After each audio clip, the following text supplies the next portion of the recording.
On February 5, 2025, after spending 12 years on death row, Stephen Lawayne Nelson was executed by lethal injection at the Huntsville Unit. In this video, we'll uncover what happened, his last meal, and his last words. It was a quiet Thursday morning, March 3, 2011. Inside North Point Baptist Church, Pastor Clint Dobson sat behind his desk. He was 28, soft-spoken and thoughtful, the kind of man who remembered your name and meant it when he asked how you were. Across the room, Judy Elliott, 69, the church secretary, typed away at her station. Faithful, kind, and known for never missing a day. And neither of them knew what was coming. That morning, 24-year-old Stephen Lawayne Nelson walked through the church doors. But he wasn't there to pray. He was there to rob. And what happened next was fast and violent. Pastor Clint was attacked first, hit in the head with what investigators believe was a monitor stand. He fought back, tried to survive, but it wasn't enough. Stephen used a computer cord to strangle him, then smothered him with a plastic bag until he stopped breathing. Judy came next. She was beaten so badly that she suffered brain bleeding and multiple broken bones, and her face, arms, legs, and back were so bruised it was hard to tell where one injury ended and the next began. She lost consciousness before the assault ended, and that was when Stephen finally stopped. Then he grabbed what he came for, Clint's laptop, their phones, and Judy's credit cards. He then took her car keys, stepped over their bodies, and drove off like it was just another Thursday. But it wasn't. Clint was gone, Judy was barely alive, and North Point Church would never be the same. By early afternoon, people started to worry. Clint had planned to meet Dale Harwell, a church member, for lunch, but he didn't show, didn't call, and when Dale tried to reach him, he didn't answer. At 12:40 p.m., another member, Deborah Jenkins, pulled into the church parking lot. Both Clint's and Judy Elliott's cars were there, parked side by side like any other day. But something felt off. The church was quiet, too quiet. She rang the doorbell, called the office, but no one came. And after 5 uneasy minutes, she got back in her car and drove away. But something kept tugging at her, and 15 minutes later, she came back. But this time, Judy's car was gone. And she wasn't the only one growing nervous. Clint's wife, Laura Dobson, had been calling too. Clint hadn't picked up, and each call went straight to voicemail, again and again. And that's when her worry turned to panic. She picked up the phone and called Jake Turner, the church's part-time music minister. Jake didn't hesitate and called Judy's husband, John Elliott. And John didn't ask questions. He just grabbed his keys and headed straight for the church. John used his passcode to get inside the church, and the second he stepped inside, he called out Clint's name. But there was no answer. And then he saw the office. It looked like it had been torn apart. There were papers on the floor, furniture was overturned, and drawers pulled out. And on the ground lay a woman, bloody and beaten. She was beaten so badly that John didn't even recognize her. He fumbled for his phone and called 911. Arlington police officer Jesse Parrish was the one who responded, and as soon as he stepped inside the church office, it was clear something terrible had happened. Blood was smeared across the floor, a pistol grip plate was broken on the ground, and in the middle of it all was a woman lying on her back, her hands tied behind her. When Jesse bent over to look closer, John finally realized it was his wife. Beaten so badly, he could only recognize her by the clothes she was wearing. Then Jesse noticed someone else. Behind the desk lay Clint, the pastor. He was face up, his hands were tied, and a plastic bag covered his head. It had collapsed into his mouth, sealing off his air. Jesse quickly pulled it away, but it was too late. Clint was already gone.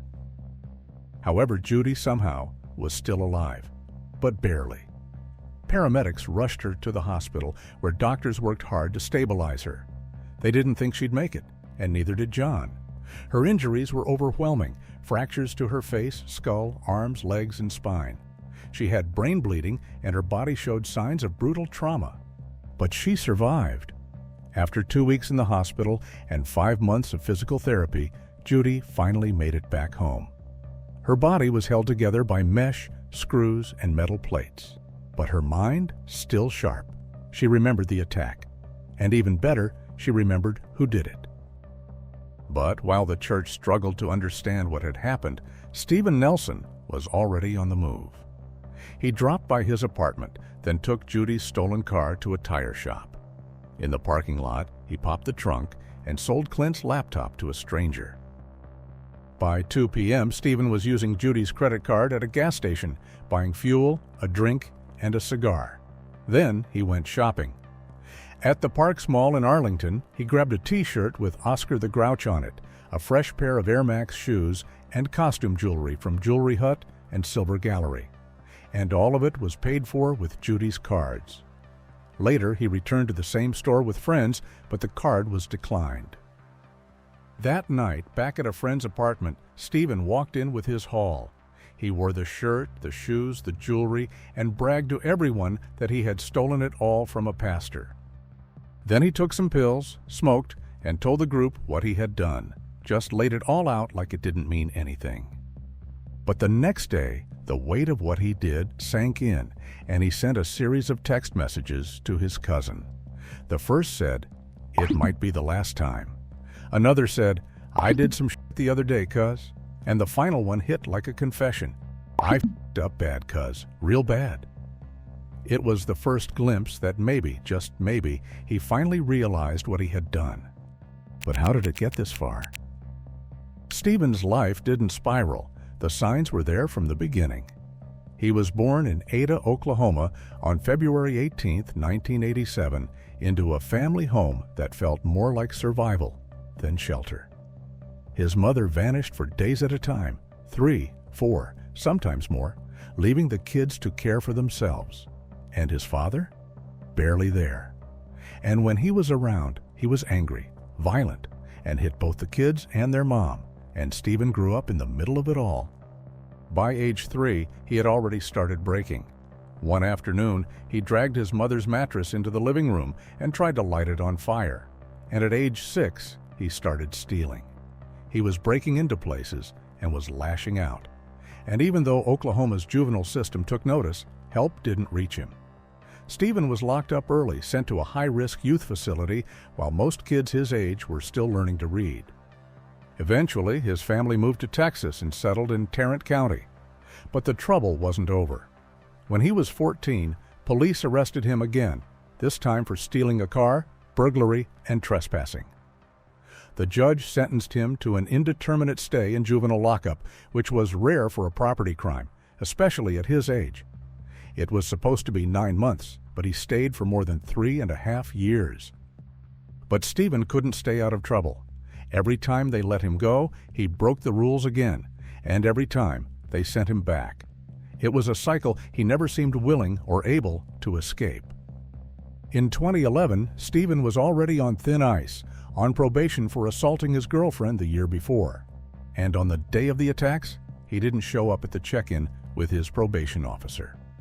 That was the first red flag. But what police found afterward said more than any missed appointment ever could. His fingerprints covered the crime scene, and his belt, torn in two, had been left behind. Surveillance cameras caught him out in public, using Judy's credit cards and shopping without a care in the world, as if nothing had happened at all. And when officers pulled him over behind the wheel of Judy's car, he still had items belonging to Clint and Judy and had drops of blood on his shoes. Lab results later confirmed it. The blood belonged to both victims. That was all the evidence they needed, and Stephen was charged with capital murder. But even behind bars, the violence didn't stop. While awaiting trial in Tarrant County Jail, Stephen got into fights, damaged property, and assaulted guards. Then, just over a year in, things escalated. On March 19, 2012, he murdered an inmate, 31-year-old Jonathan Holden. Jonathan had a long history of mental illness, and according to several reports, it didn't take much to provoke Stephen. One inmate said Jonathan made a comment. Nobody remembered what, but whatever it was, it set Stephen off. And that's all it took. Stephen tore a blanket, and twisted it into a noose. He told Jonathan to fake a hanging so he could get a transfer. But the game turned real fast. Once the loop tightened around Jonathan's neck, Stephen didn't stop. He braced his feet against the cell bars, leaned back, and pulled until Jonathan's body lifted off the ground. An inmate who witnessed it later said Stephen kept asking if the 4 minutes were up, because in his words, that's how long it took to kill somebody. And then came the part no one forgot. Stephen laughed, grabbed a broom, and pretended to play air guitar as Jonathan's body lay motionless. By October 2012, Stephen stood trial for the murder of Clint Dobson, and the jury saw the evidence. The surveillance footage, the stolen credit card charges, and Clint's blood-stained clothes. But what sealed their decision came later, when they heard what Stephen had done to Jonathan Holden. Stephen took the stand and pointed fingers at two others, claiming he was just the lookout. Said they were the ones who killed the pastor, but their alibis were tight, and Stephen's story wasn't. He told the jury he waited outside the church for about 25 minutes. Said he finally went in and saw both Clint and the secretary on the ground, beaten but alive. That's what he claimed. He insisted he didn't kill anyone, just took Clint's laptop and said one of the others handed him Judy's car keys and credit cards. But his version didn't hold up, not in court and not against the evidence. The jury didn't take long, and on October 8, 2012, they found Stephen guilty of capital murder and attempted capital murder. 8 days later, they returned with a unanimous decision and gave him the death penalty. Right after the sentencing, Stephen yanked apart a fire sprinkler in the courtroom, flooding the place with black liquid. It was the last act he could own. Everything after that belonged to the state. Stephen spent the next 12 years on death row inside Texas's Huntsville Unit. He filed appeals at every level, state courts, federal judges, even the U.S. Supreme Court, but all of them failed. When his final day came, Stephen wasn't allowed to choose a special final meal and just had what the other inmates were having that day. On February 5, 2025, Stephen lay strapped to the gurney, eyes fixed on a woman he had never touched outside of prison walls. She was his wife, a pen pal he had met 5 years earlier and married just 3 months before. His final words weren't for the victims. They were for her. "I will always love you no matter. Our love is uncontrollable. There is no definition and no felling. I'm thankful and grateful. It is what it is. Always live for me and enjoy life. Give Monkey a hug for me. No, I am not scared. It's cold shit in here. I'm at peace. I'm ready to be at home. Let's ride, Warden." He had no words for the victim's family. Judy Elliott had passed away the year before, but her son was there, sitting in the witness room. The warden gave the signal, and the injection began to flow. Stephen turned toward the glass, looking at his wife and dog one more time. "Let me go to sleep," he told her. The word love slipped out as his voice faded. His body tensed. He gasped twice and appeared to try to hold his breath. His head, shoulders, and arms trembled for a few seconds before all movement stopped. He was pronounced dead 24 minutes later, at 6:50 p.m. He died just 13 days before his 38th birthday.